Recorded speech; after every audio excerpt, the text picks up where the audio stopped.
نبی کریم صلی اللہ علیہ وآلہ وسلم نے ارشاد فرمایا، 3 قسم کے بوڑھوں سے اللہ کی پناہ اور نجات مانگا کرو۔ حضور نبی کریم صلی اللہ علیہ وآلہ وسلم نے فرمایا، یہ 3 کام بڑھاپے میں کیے جائیں تو اللہ تعالیٰ نے اس بوڑھے کو دوزخی کہا ہے۔ اللہ تعالیٰ سے دعا ہے کہ یہ 3 کام کسی بزرگ سے نہ کروائے، آمین یا رب العالمین۔ پہلا کام۔ السلام علیکم ورحمۃ اللہ وبرکاتہ۔ ناظرین کرام، اللہ تعالیٰ نے قرآن مجید میں ارشاد فرمایا ہے، اور ہم جس کو لمبی عمر دیتے ہیں تو ہم اس کی جسمانی بناوٹ کو ابتدائی حالت کی طرف الٹ دیتے ہیں، بس کیا وہ سمجھتے نہیں ہیں؟ ناظرین کرام، اس آیت کی تفسیر میں مفسرین کرام فرماتے ہیں کہ کفار یہ کہہ سکتے تھے کہ ہم دنیا میں بہت کم عرصہ رہے تھے، اگر ہم دنیا میں زیادہ عرصہ رہتے تو اے ہمارے رب، ہمارے ایمان و عمل میں کوئی کمی و کوتاہی نہ ہوتی۔ اللہ تعالیٰ نے اس آیت کریمہ میں ان کے اس عذر کا رد فرمایا ہے۔ اس کا خلاصہ یہ ہے کہ کیا تم کو یہ معلوم نہیں کہ تم دنیا میں اپنی عمر کے اس حصے تک پہنچ چکے تھے جب تمہارے قوا کمزور ہو چکے تھے، اور ہم نے تم کو اتنی لمبی زندگی دی تھی جس میں تم اگر چاہتے تو غور و فکر کر کے ایمان لا سکتے تھے، جیسا کہ اس آیت میں فرمایا، کیا ہم نے تمہیں اتنی عمر نہیں دی تھی جس میں جو شخص نصیحت قبول کرنا چاہتا وہ نصیحت قبول کر لیتا، اور ہمارے اس عذاب سے ڈرانے والا بھی آ چکا تھا۔ ناظرین کرام، انسان کی زندگی مختلف ادوار میں گزرتی ہے اور اس کے جسم کے متعدد اور مختلف کیفیات کا ترتب ہوتا ہے۔ اس کی ابتدا تراب یعنی مٹی سے ہوتی ہے، پھر یہ مٹی نبات کی شکل میں ڈھل جاتی ہے اور سبزہ اس کی غذا بنتا ہے، اور غذا خون بناتی ہے، پھر نطفہ بناتی ہے، پھر نطفہ رحم میں جا کر علقہ یعنی جمع ہوا خون بن جاتا ہے، پھر مدغہ یعنی گوشت کی بوٹی بن جاتا ہے، پھر اس کی ہڈیاں پہنائی جاتی ہیں اور اس میں روح ڈالی جاتی ہے، اور جب ماں کے پیٹ میں بچے کی شکل مکمل ہو جائے تو اس کو جنین کہتے ہیں، اور جب وضع حمل ہو جائے تو اس کو ولید کہتے ہیں۔ ماں کا دودھ پینے لگے تو اسے رضیع کہتے ہیں، ٹھوس غذا کھانے لگے تو اس کو فطیم کہتے ہیں، کھیلنے کودنے کی عمر کو پہنچ جائے تو اس کو صبی کہتے ہیں، آنکھوں کو بانے لگے تو اسے غلام کہتے ہیں، چہرے پر سبزہ پھوٹنے لگے تو اس کو مراحق کہتے ہیں، بلوغت کو پہنچ جائے تو اس کو بالغ کہتے ہیں، جوان ہو جائے تو شاب کہتے ہیں، اور پختہ عمر ہو جائے تو رجل کہتے ہیں، جب 30 سال کی عمر ہو جائے تو کہول کہتے ہیں، 40 سال کی عمر ہو تو شیخ کہتے ہیں، 60 سال کی عمر ہو تو شیخ فانی، اور عمر ڈلتے ڈلتے جب موت کی دہلیز تک پہنچ جائے، ہڈیاں کمزور ہو جائیں، جسم لاغر ہو جائے، حافظہ کمزور ہو جائے تو اس کو ارذل عمر کہتے ہیں، اور پھر اس کے بعد وہ میت ہو جاتا ہے، اور مرنے کے بعد پھر تراب یعنی مٹی ہو جاتا ہے، اور مٹی سے اس کی ابتدا ہوئی تھی اور پھر بالآخر مٹی بن جاتا ہے۔ لہٰذا انسان کی عمر کا کارآمد حصہ وہ ہوتا ہے جب وہ جوان ہوتا ہے۔ عمر کے اس حصے کی قدر کرنی چاہیے اور اس عمر میں زیادہ سے زیادہ نیکیاں کرنی چاہیے۔ حدیث پاک میں ارشاد ہے کہ آپ صلی اللہ علیہ وآلہ وسلم نے ایک شخص سے فرمایا، 5 چیزوں کو 5 چیزوں کے آگے غنیمت جانو، اپنی زندگی کو موت آنے سے پہلے، اپنی فراغت کو مشغول ہونے سے پہلے، اپنی خوشحالی کو تنگ دستی سے پہلے، اپنی جوانی کو اپنے بڑھاپے سے پہلے، اپنی صحت کو اپنی بیماری سے پہلے۔ حضرت ابن مسعود رضی اللہ تعالیٰ عنہ بیان کرتے ہیں کہ نبی کریم صلی اللہ علیہ وآلہ وسلم نے فرمایا، ابن آدم قیامت کے دن اس وقت تک اپنے رب کے سامنے سے اپنے قدم ہٹا نہیں سکے گا جب تک کہ اس سے 5 چیزوں کے متعلق سوال نہ کر لیا جائے۔ اس نے اپنی عمر کس چیز میں فنا کی؟ نمبر 2، اس نے اپنی جوانی کو کن کاموں میں بوسیدہ کیا؟ نمبر 3، اس نے اپنے علم کے مطابق کیا عمل کیا؟ ناظرین کرام، حضرت انس رضی اللہ تعالیٰ عنہ بیان کرتے ہیں کہ نبی کریم صلی اللہ علیہ وآلہ وسلم نے فرمایا، اللہ تعالیٰ جس شخص کی عمر اسلام میں 40 سال تک پہنچا دے، اللہ تعالیٰ اس سے کئی قسم کی بلاؤں کو دور فرما دیتا ہے، اور اللہ تعالیٰ جس شخص کی عمر اسلام میں 50 سال تک پہنچا دے تو اللہ تعالیٰ اس پر حساب کو آسان کر دیتا ہے۔ ناظرین کرام، عمر کا ہر حصہ اللہ تعالیٰ کی نعمت ہے، لیکن ارذل عمر سے پناہ مانگنی چاہیے۔ اللہ تعالیٰ نے قرآن پاک میں ارشاد فرمایا، اور اللہ نے تمہیں پیدا کیا پھر وہی تم کو وفات دے گا، اور تم میں سے بعض کو ارذل یعنی ناکارہ عمر کی طرف لوٹا دیا جاتا ہے تاکہ انجام کار وہ حصول علم کے بعد کچھ نہ جان سکے۔ حضرت سعد رضی اللہ تعالیٰ عنہ بیان کرتے ہیں کہ رسول اللہ صلی اللہ علیہ وآلہ وسلم نماز کے بعد ان چیزوں سے پناہ طلب کرتے تھے: اے اللہ، میں بزدلی سے تیری پناہ میں آتا ہوں، اور میں اس سے تیری پناہ میں آتا ہوں کہ مجھے ارذل عمر کی طرف لٹا دیا جائے، اور میں عذاب قبر سے تیری پناہ مانگتا ہوں۔ ناظرین کرام، اس حدیث میں آپ صلی اللہ علیہ وآلہ وسلم نے ارذل عمر سے پناہ مانگی ہے۔ یہ ارذل عمر ہے کیا؟ اس بارے میں علامہ عینی لکھتے ہیں کہ ارذل عمر سے مراد یہ ہے کہ انسان اس قدر بوڑھا ہو کہ کمزور ہو کر اپنے بچپن کی ابتدائی حالت کی طرف لوٹا دیا جائے، اس کی سماعت اور بصارت کمزور ہو جائے، اس کی عقل کام نہ کرے اور سمجھ میں کوئی بات نہ آئے، وہ فرائض کو ادا نہ کر سکے اور اپنی ذاتی کام کو بھی نہ کر سکے، اور اپنی پاکیزگی اور صفائی کا خیال نہ رکھ سکے، اور اپنے گھر والوں پر بوجھ ہو جائے اور وہ اس کی موت کی تمنا کرنے لگے، اور اگر اس شخص کا گھر بار نہ ہو اور وہ بالکل تنہا ہو تو اس سے بڑی اور کیا مصیبت ہوگی۔ اللہ تعالیٰ ایسی عمر سے ہم سب کو محفوظ فرمائے۔ ناظرین کرام، یہ عام لوگوں کا حال ہے کہ 40 سال کے بعد ان کا دور انحطاط شروع ہو جاتا ہے، ان کے اعصاب کمزور ہو جاتے ہیں، اور جن لوگوں پر اللہ کا خصوصی کرم ہوتا ہے جیسے علماء اور اولیاء اللہ، وہ 60 سال کے بعد بھی مضبوط اور توانا ہوتے ہیں اور ان کے حواس قائم رہتے ہیں۔ حضرت عطا نے حضرت ابن عباس رضی اللہ تعالیٰ عنہ سے روایت کیا ہے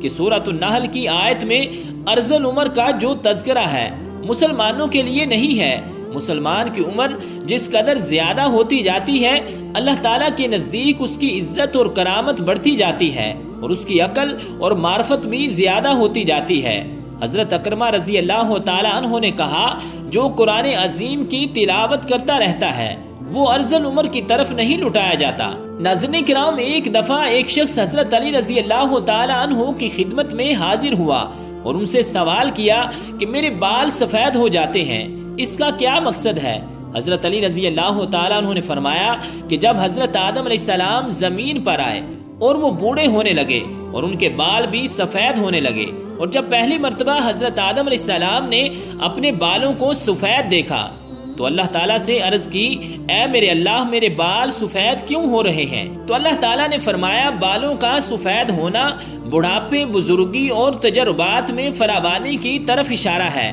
انسان کا بوڑھا ہونا انسان کو نفسیاتی خواہشات سے دور کرتا ہے اور اس بات کو واضح کرتا ہے کہ اس شخص کے پاس زندگی میں تجربات ہیں جس سے مشورہ لے کر آپ اپنے فیصلوں کو بہتر بنا سکتے ہیں۔ اس سے زیادہ بوڑھوں کے مشورے اللہ تعالیٰ زیادہ پسند کرتا ہے، یعنی کہ بوڑھوں کے پاس جو تجربات ہوتے ہیں وہ اچھا مشورہ دیتے ہیں اور اللہ تعالیٰ بھی ان مشوروں کو پسند فرماتا ہے۔ ناظرین کرام، اسی طرح بالوں کے احکامات کے حوالے سے آپ کو یہ بتاتے ہیں کہ سفید بالوں کو اکھیڑنا چاہیے یا نہیں۔ حضرت عمر بن شعیب رضی اللہ تعالیٰ عنہ سے روایت ہے کہ نبی کریم صلی اللہ علیہ وآلہ وسلم نے فرمایا، سفید بالوں کو نہ اکھیڑو، کیونکہ بڑھاپا بالوں کا سفید ہونا مسلمانوں کے لیے نور ہے۔ جو شخص حالت اسلام میں بڑھاپے کی طرف قدم بڑھاتا ہے، جب کسی مسلمان کا ایک بال سفید ہوتا ہے تو اس کی وجہ سے اللہ پاک اس کا ایک گناہ مٹا دیتا ہے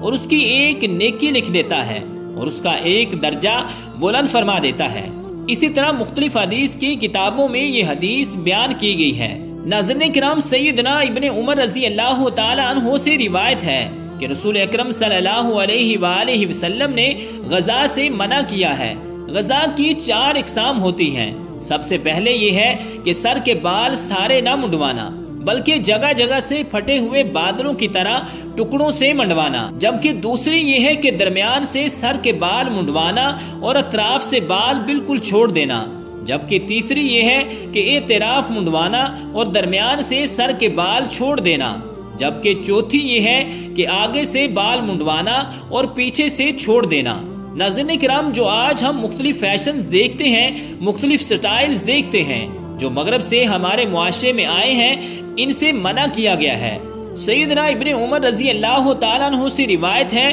کہ نبی اکرم صلی اللہ علیہ وآلہ وسلم نے ایک بچے کو دیکھا کہ اس کے سر کا کچھ حصہ مونڈا ہوا تھا اور کچھ چھوڑا ہوا تھا۔ آپ صلی اللہ علیہ وآلہ وسلم نے ان کو ایسا کرنے سے روکا اور فرمایا تم اس کا سارا سر منڈواؤ یا سارا سر چھوڑ دو۔ اس حکم میں جوان بوڑھے تمام لوگ ہی شامل ہیں، صرف بچوں کی تشخیص کی کوئی دلیل نہیں ملتی۔ ناظرین کرام، سائنس نے بھی مختلف ریسرچ کی ہیں اور ان کے مطابق سر کے بالوں کے سفید ہونے کے 6 اسباب ہیں۔ پہلی وجہ یہ ہے کہ وراثت میں، یعنی کہ آپ کے باپ دادا سے چلتا ہوا آتا ہے، یعنی گنجا پن یا سفید بال۔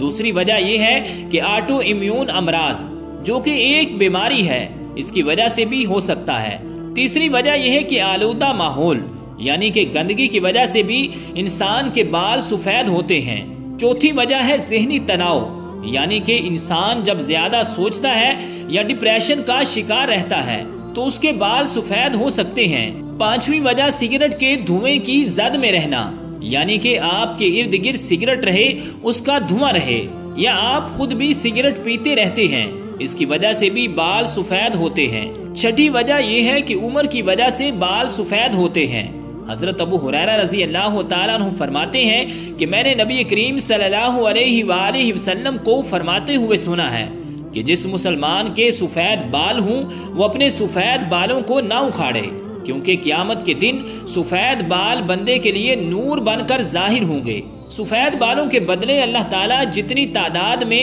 سفید بال ہوں گے، سفید بالوں کے حساب سے اس بندے کو نیکیاں عطا فرمائے گا، اور ایک ایک بال کے بدلے اس کے گناہوں کو مٹا دیا جائے گا۔ یحییٰ بن سعید سے مروی ہے کہ میں نے سعید بن مسیب کو یہ فرماتے ہوئے سنا ہے کہ حضرت ابراہیم علیہ السلام دنیا میں سب سے پہلے فرد ہیں جنہوں نے اپنی مونچھوں کو کاٹ دیا، اور آپ علیہ السلام جب بڑھاپے کو پہنچے تو آپ علیہ السلام کے بال سفید ہو گئے۔ تو آپ علیہ السلام نے اللہ تعالیٰ سے پوچھا، اے میرے مالک یہ کیا ماجرا ہے؟ اللہ تعالیٰ نے آپ علیہ السلام کو جواب دیا، اے میرے دوست یہ میری رحمت ہے۔ بالوں کے سفید ہونے سے انسان کی شان و شوکت، عزت و وقار بڑھ جاتا ہے اور تمام برے کاموں سے بچنے کی علامت ہے۔ حضرت ابراہیم علیہ السلام نے عرض کیا،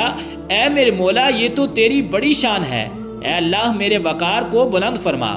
آپ صلی اللہ علیہ وآلہ وسلم کا فرمانے عالی شان ہے کہ جو مسلمان بوڑھا ہو گیا تو اس کا بڑھاپا اس کے لیے قیامت کے دن نور بن کر ابھرے گا۔ ایک بندے نے نبی کریم صلی اللہ علیہ وآلہ وسلم سے عرض کی، اے اللہ کے نبی لوگ سفید بالوں کو اکھاڑ دیتے ہیں۔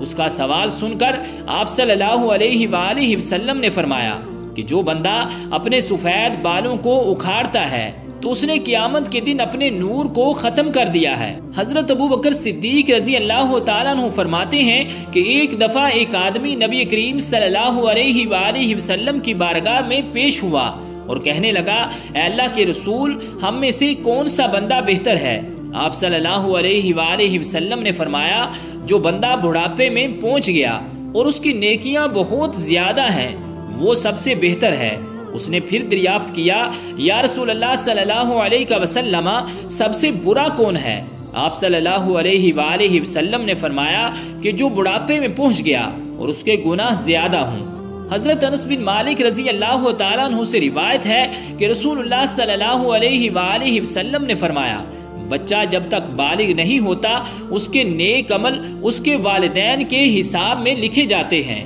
اور جو کوئی برا عمل کرے تو نہ وہ اس کے حساب میں لکھا جاتا ہے اور نہ والدین کے۔ پھر جب وہ بالغ ہو جاتا ہے تو قلم اس کے لیے جاری ہو جاتا ہے، اور 2 فرشتے جو اس کے ساتھ رہنے والے ہیں ان کو حکم دیا جاتا ہے کہ اس کی حفاظت کرے اور قوت بہم پہنچائیں۔ اور جب حالت اسلام میں 40 سال کی عمر کو پہنچ جاتا ہے تو اللہ تعالیٰ اس کو 3 قسم کی بیماریوں، جنون، جزام اور برس سے محفوظ فرما دیتا ہے، اور جب 50 سال کی عمر کو پہنچتا ہے تو اللہ تعالیٰ اس کا حساب ہلکا کر دیتا ہے، اور جب 60 سال کی عمر کو پہنچتا ہے تو اللہ تعالیٰ اس کو اپنی طرف رجوع کی توفیق دے دیتا ہے، اور جب 70 سال کو پہنچتا ہے تو سب آسمان والے اس سے محبت کرنے لگتے ہیں، اور جب 80 سال کو پہنچتا ہے تو اللہ تعالیٰ اس کی حسنات کو لکھتا ہے اور سیئات کو معاف فرما دیتا ہے، اور پھر جب 90 سال کی عمر ہو جاتی ہے تو اللہ تعالیٰ اس کے سب اگلے پچھلے گناہ معاف فرما دیتا ہے،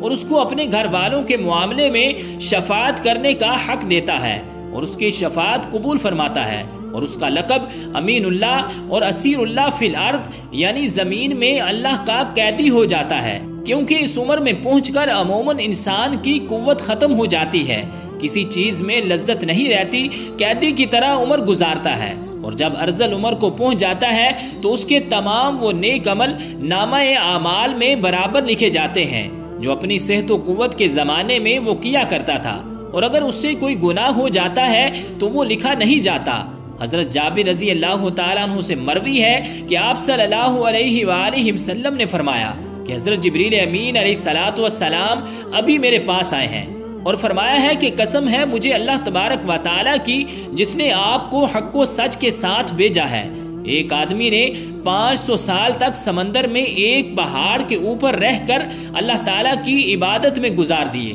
یہ پہاڑ تقریباً 30 مربع میل پر مشتمل ہے۔ یہ پہاڑ کئی سینکڑوں میل میں پھیلے سمندر کے اندر واقع ہے۔ اللہ تبارک و تعالیٰ نے اس بندے کے لیے اس پہاڑ پر میٹھے پانی کا چشمہ عطا کر دیا ہے جس کی دھار ہاتھ کی انگلی کے برابر ہے۔ اس پہاڑ کے پاس ایک انار کو اگا دیا ہے جس پر ہر دن ایک انار لگ جاتا تھا۔ وہ بندہ پہاڑ سے نیچے آتا، انار سے پیٹ بھرتا، پھر وضو کرتا اور اللہ تعالیٰ کی عبادت میں مصروف ہو جاتا۔ جب اس نیک بندے کی موت کا وقت آیا تو اس نے اللہ تعالیٰ سے دعا کی ہے، اے اللہ میری موت سجدے کی حالت میں آئے اور میرے جسم کو پاک صاف جگہ پر محفوظ کر دیا جائے، اور جب قیامت کے دن دوبارہ مجھے زندہ کیا جائے تو سجدے کی حالت میں زندہ کیا جائے۔ اللہ تعالیٰ نے اس کی اس خواہش کو پورا کر دیا۔ ہم آسمانوں پر جاتے اور زمین پر اترتے وقت اس کو سجدے کی حالت میں ہی دیکھتے ہیں۔ روز قیامت